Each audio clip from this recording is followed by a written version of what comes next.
وہ ایک گناہگار بنی اسرائیل کی اس کی کہانی موجود ہے کہ وہ آیا اور نیکوکار سے اس نے کوئی بات کی تو اس نے اس کو جھٹک دیا، اور وہ اتنا نیکوکار تھا جب وہ چلتا تھا تو بادل اس کے اوپر سایہ کرتا تھا، اللہ نے اس کو اتنا نوازا ہوا تھا۔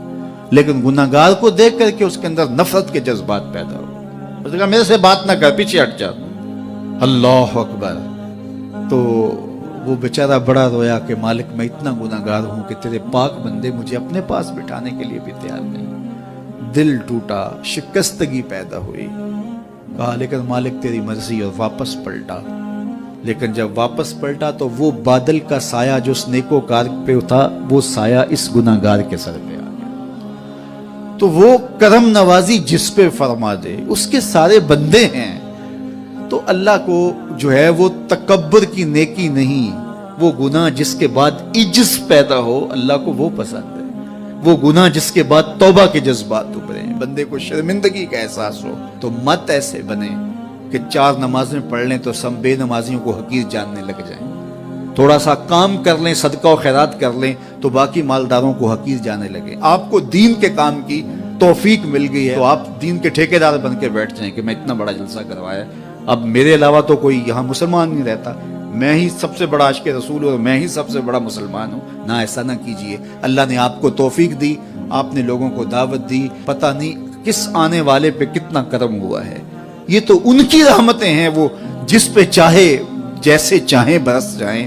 ہم کو ٹھیکیدار تھوڑے ہیں، ہم تو نوکری کرنے والے ہیں، ہم تو جوتے اٹھانے والے ہیں۔ ہو سکتا ہے کس کے صدقے میرے والد گرامی مجھے یاد آتے ہیں، وہ مجھے فرمایا کرتے تھے جب گفتگو کے لیے نکلنے لگے اور لوگوں کا ہجوم ہونے لگا، تو وہ مربی تھے بڑے، اور بڑی حکمت کے ساتھ جو ہے وہ کوئی نہ کوئی بات سمجھاتے رہتے تھے۔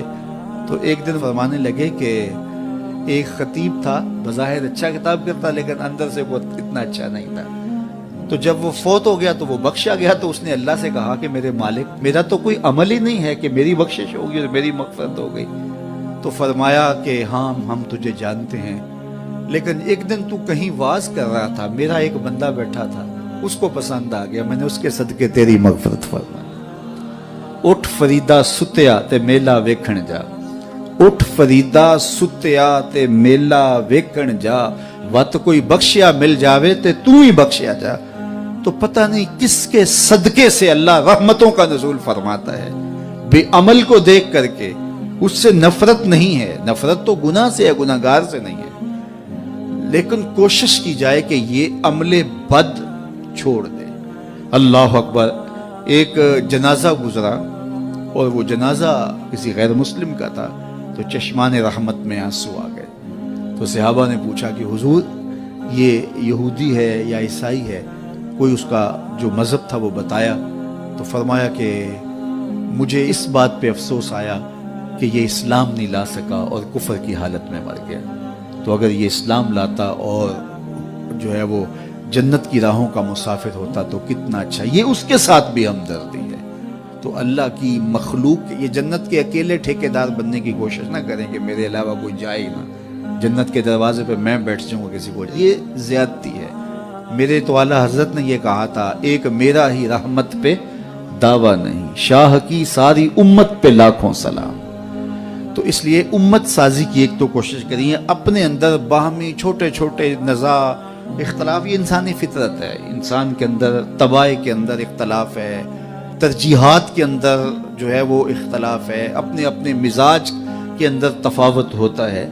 تو ایسا نہ ہو کہ چھوٹی چھوٹی باتوں سے آپ جو ہے وہ امت کو پھاڑ چیر کے رکھ دیں، نہیں، بلکہ امت کا جو تصور ہے اس کو قائم رہنا چاہیے۔ تو گناہ کے بعد جب انسان کے اندر ندامت کا اظہار ہوتا ہے، وہ جو آنسو ٹپکتے ہیں، بندہ اپنے آپ کو چھوٹا سمجھتا ہے، میں اتنا گناہگار، میں پاپی، میں مجرم، میں میلا اتھرو، جب وہ اپنے آپ کو دیکھتا ہے کہ میں اتنا برا شخص ہوں، تو پھر اللہ کی رحمتیں اس کے اوپر متوجہ ہوتی ہیں۔ تو اس کو پسند ہے کہ جب بندے اس کے حضور عاجزی کرتے ہیں، اس کے حضور معافی مانگتے ہیں، تو مت کسی کو حقیر جاننا کہ یہ گناہگار ہے، نہ جانے اس کا انجام کیا ہو۔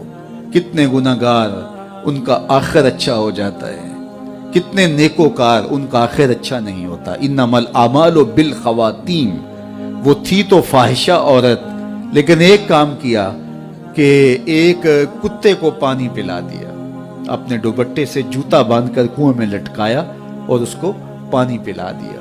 حدیث پاک میں آتا ہے اللہ اس کے صدقے سے اس کی خطائیں معاف فرما دی۔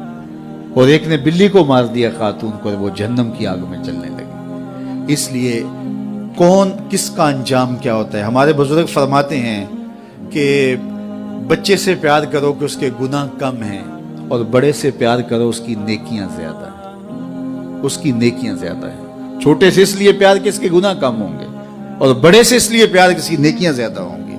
اور اسی طرح جو ہے وہ خیال کرو کہ ہو سکتا ہے اس کا انجام بخیر ہو جائے اور اس کا آخر کتنا خوبصورت ہو، تو مت کسی کو حقیر جانیے گا۔